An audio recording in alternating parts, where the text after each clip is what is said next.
Hi everyone, in this video I'm going to demonstrate how to create a wire link necklace that consists of concentrically formed square shapes. Let's take a closer look at the necklace. We're looking at a necklace that I just finished, and the necklace is characterized by these square shaped links that I made. My idea for these particular links, based on the square shape, was originally inspired by the abstract linear designs that I've seen painted as decorations on Greek vases from the period of Greek art known as the geometric period. So to acknowledge where I got the idea from, I titled the link, "The Square Geometric Style Greek Link." And this name refers to the geometric style of Greek vase painting that was practiced on the Greek mainland from 900 to 700 BCE. The tools that we will need to construct the geometric Greek link: a pair of good quality flush cutters, the standard chain link pliers. I also use a pair of modified chain link pliers. You'll also need a pair of round nose pliers. Also, you'll see in this particular link, I'll use this type of plier quite often. It's a flat nose jewelry plier. In addition to this smaller pair of flat nose, you'll probably see me using this wider pair of flat nose pliers. We'll need to forge our links as we form them on a steel block using a chasing hammer. You've seen me use my cutting board as a ruler in many of the link projects. My eyes are always protected by a pair of goggles, so I recommend you get yourself a pair and wear them when working with wire. To make the links, I used 18 gauge nickel silver wire.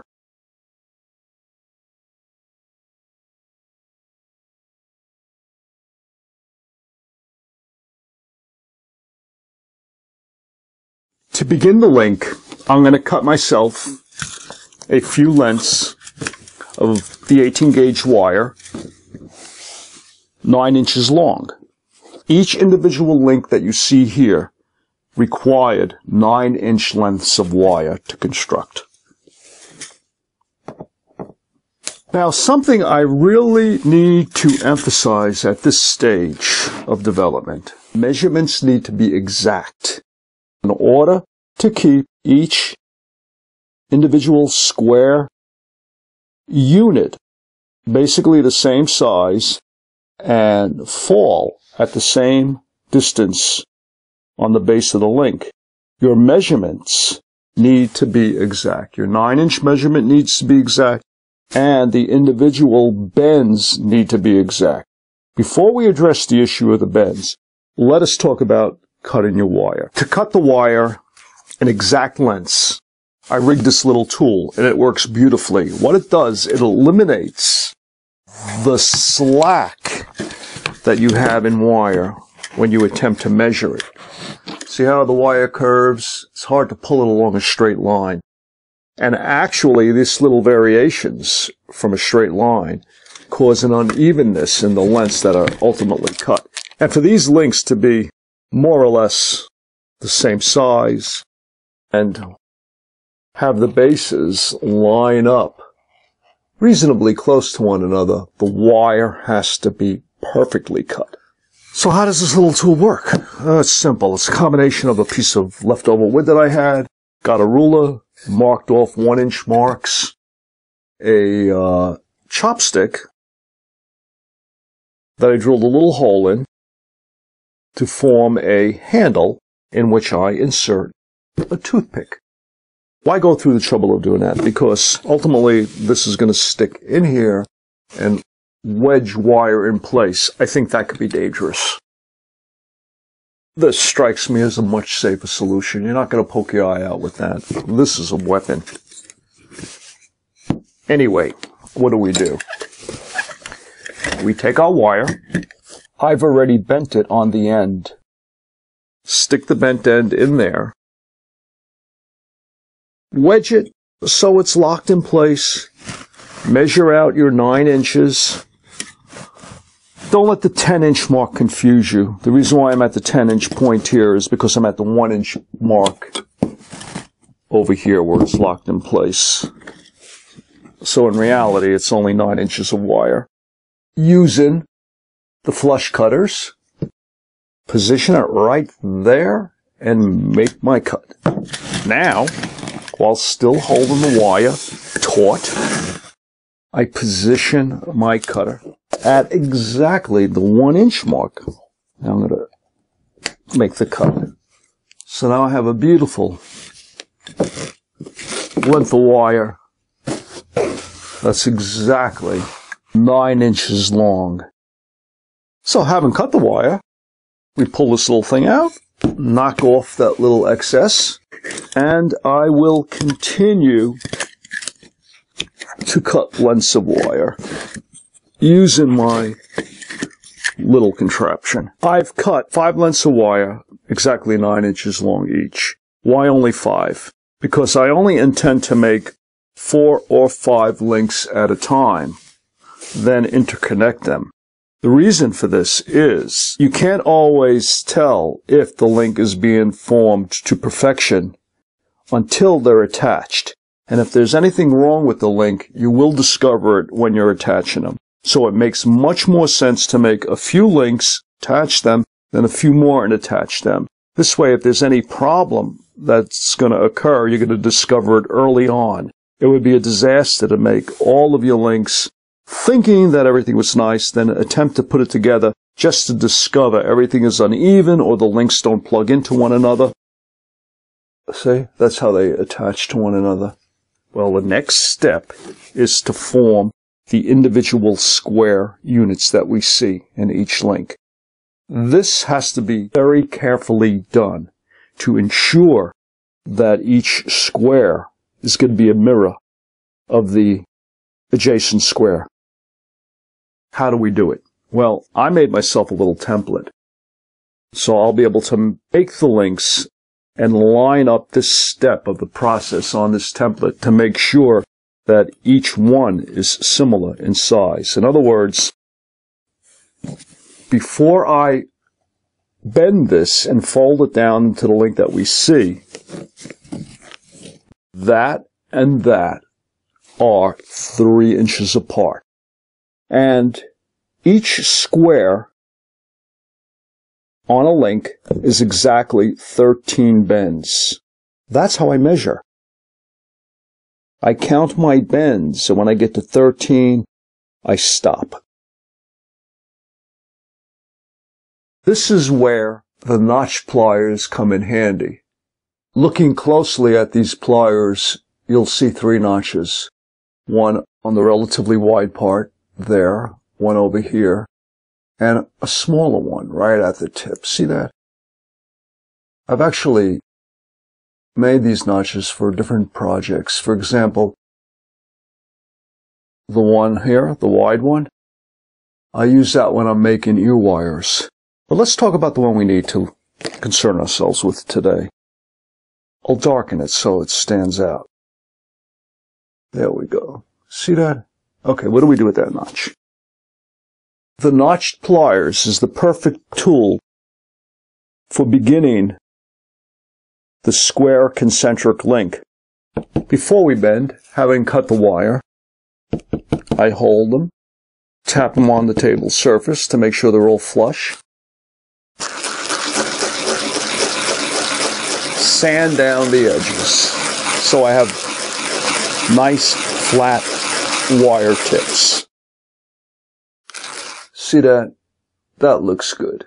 The next step, grab onto the wire with your notched pliers. If you don't have notched pliers,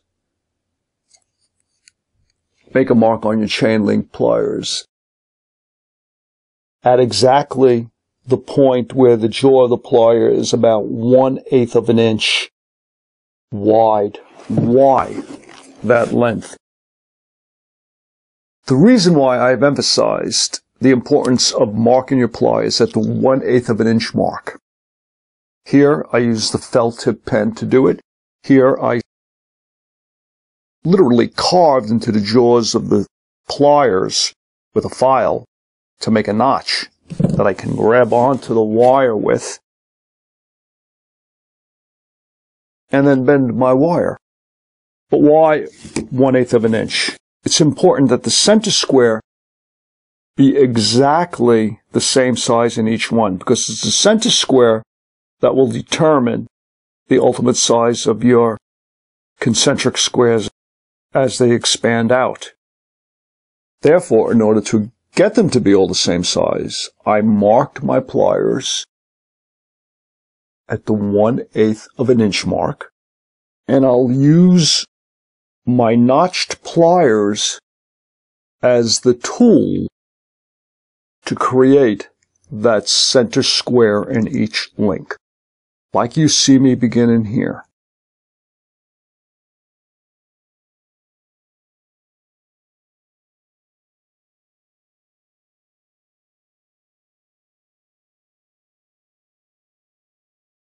There. I bent one wall of the square, or one side of the square. Now I move my pliers over. I bend the next side of the square. Good. Making sure that I achieve a 90-degree angle. Now we complete it. And I'll proceed to do that to the remaining lengths that I've cut.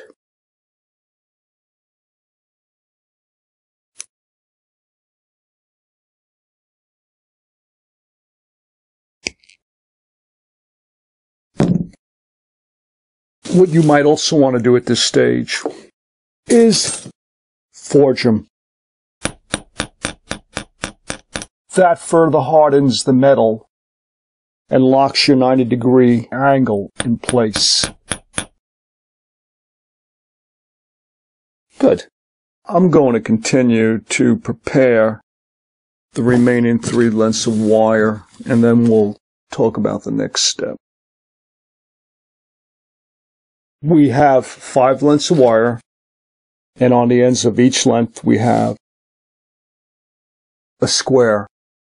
The square that I created on each length of wire is approximately 1/8 of an inch in size. What enabled me to be so consistent in my size in each one, and if you look at them closely, they're reasonably close in size to one another. And it's the notched pliers that enabled me to be so accurate. Ultimately, the first steps in forming the square links are going to result in what looks like this. Here, let me put this against the template that I made.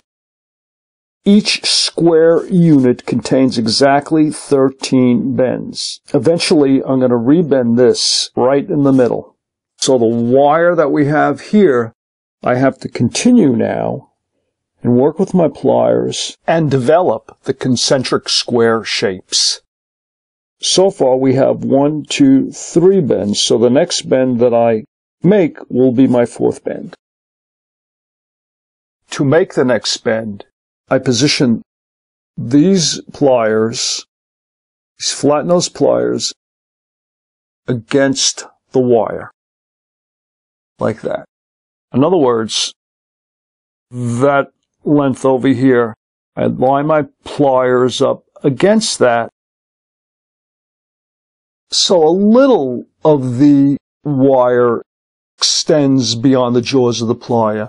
Then, instead of bending the wire parallel to the side that I eventually want it to be, I bend the wire down first. I know, it makes no sense. Why am I doing that? I bend it down, and then I bend it again, making a sharp 90-degree turn there. Having done that, I now position the wire where I want it to be. The reason why I introduced that additional bend down is I find I'm able to achieve a sharper 90-degree corner. Then if I simply just bent it parallel to the adjacent side. Let's do that again. Bend it down. Now I bend it up, parallel to where it should be, forming another side of the square. I've indicated that each square consists of 13 bends. So far we have 1, 2, 3, 4, 5. Let's introduce our 6th bend. I also use my pliers to establish the parallel lines, or the parallel sides of the square. So you can line up your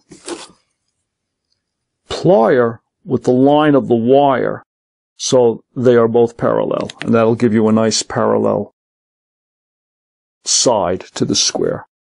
Bend my wire down, crimp it again, bend it up. I don't deny that this isn't tedious work. It is. And you have to concentrate on what you're doing. Pay close attention. Try to create square units that are as tight as possible. Little variations are going to occur, but they're acceptable as long as they don't go too crazy. Time to do a little forging. Concentrating my hammering on the existing bends, avoiding touching any other metal that extends beyond, because I don't want to work hard in it prematurely. 1, 2, 3, 4, 5, 6. Bend it down.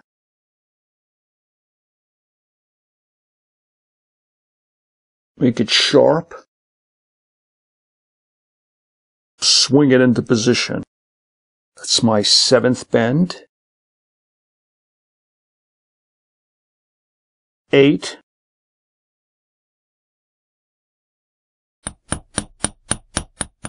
10. I think I'll switch to the larger flat nose pliers. It gives me a better grip. 12. 13. Good. Forge it in place. Tapping lightly, I don't hit too hard. I have to do the same thing on this side. So we have our initial 1, 2, 3 bends. At the start, I'm more comfortable working with the smaller pair of pliers. Good.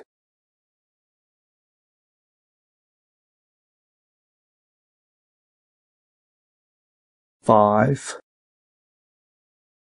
I'm always double checking to make sure it's as square as possible and as tight as possible.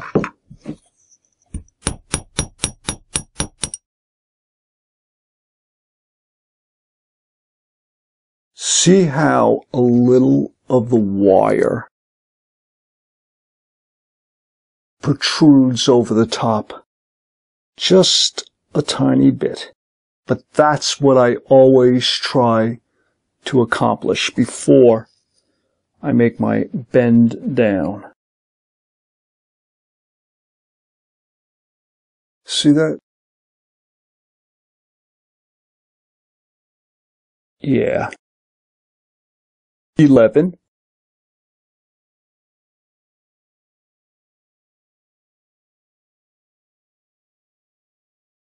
12.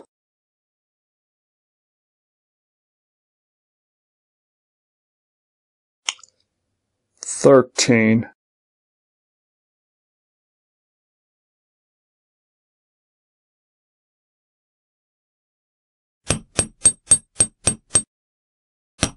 Let's compare the two.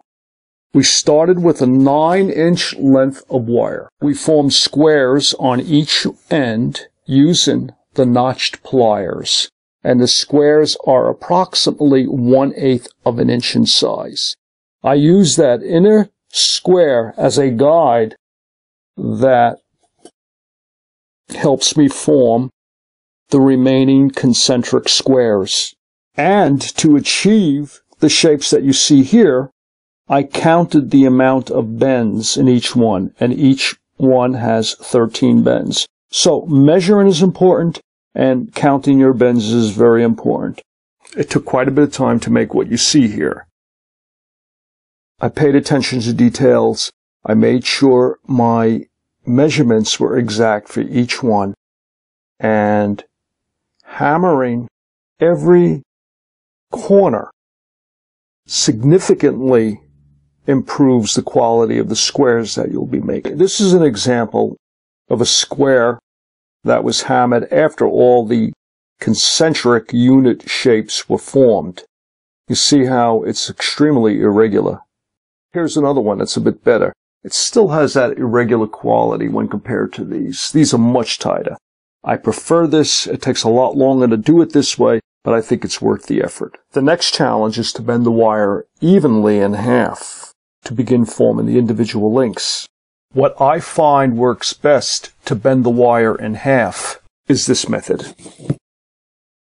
To make this, I cut up a hanger and used the metal from the hanger. And I drilled a hole in a piece of this little oak that I had laying around. I used the oak originally to make a picture frame, and I inserted it in there. This gives me a nice tool for bending this particular link, and here's how you do it. I started with that little curve. Now I insert this into the opening, and I insert that into the opening. See what I'm doing? I bend it down.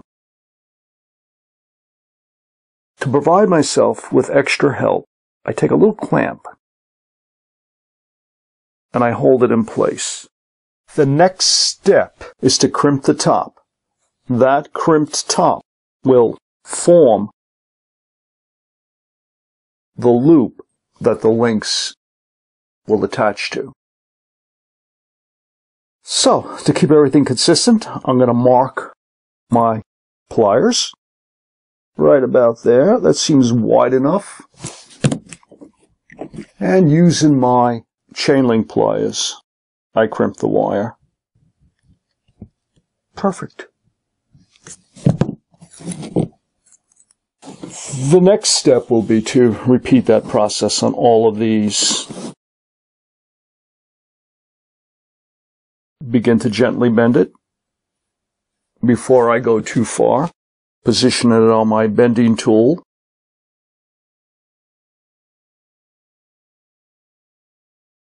If you don't make a tool like this, you could probably use a nail that will fit in there to do the same thing.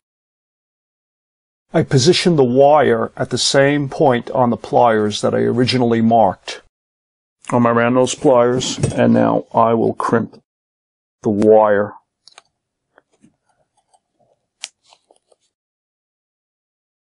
Okay.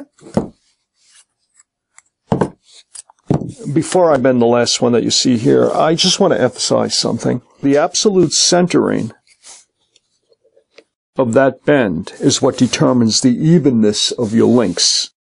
And anything that's even slightly off, and there are some here, this is acceptable, but it is slightly off. Why is that? It's because my crimp was slightly off. That's why I line up the center holes on this piece of wire. Then I crimp it. Now that the links have been crimped, the next thing to do is unfold them.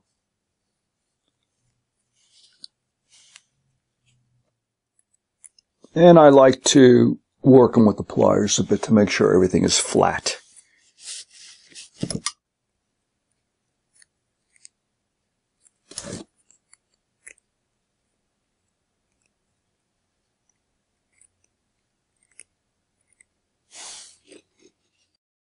The next thing that needs to be done is to fold them over, like you see done over there.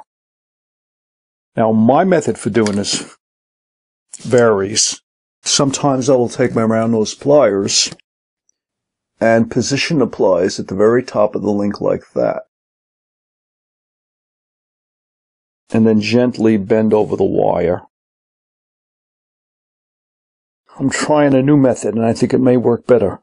Using my wide chain link pliers, I'm going to hold the link slightly above the top square like that. And I'll mark the point on my pliers that I want to line up with the top of the square and maintain about maybe a 1/16 of an inch above that. Marking that on my pliers will enable me to be consistent in my measuring for the bend. I'm not going to introduce a sharp bend there. I'm going to introduce a gentle curve. See how the bend is rounded? That's important. Since I have 4 links that are bent, that gives us enough to work with. So why don't I see how they attach? Make sure nothing is too crooked. It's important in any link of this nature to make sure that everything is nice and centered and parallel. That looks good. How do they plug into one another? Like this. You can line them up like this. And what you would need to do is take a link in your hand and insert the crimped loop into the crimped loop of the other link.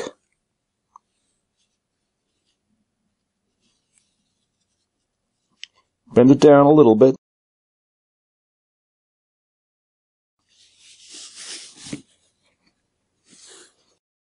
Take your next link, like you see here, and insert it into the crimped loop.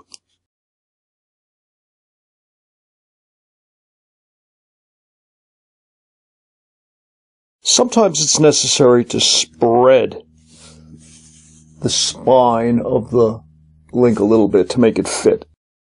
So you can do that with your fingernail, or if you don't want to use your fingernail, you can use a toothpick to widen a bit. That's an effective way of doing it. I'm going to leave the toothpick centered just for a second. Insert my next link.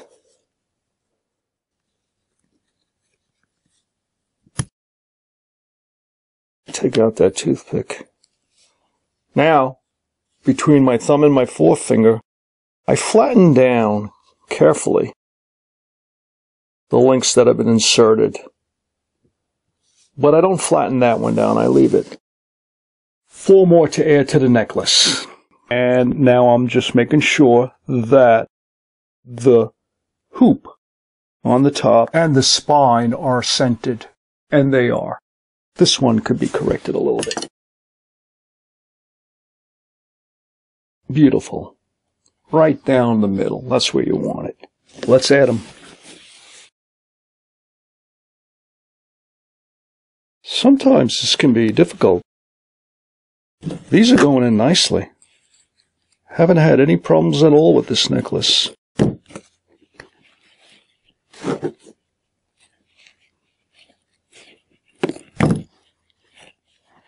With my thumb and forefinger, I squeeze down the links, but I leave this one alone until I add another one.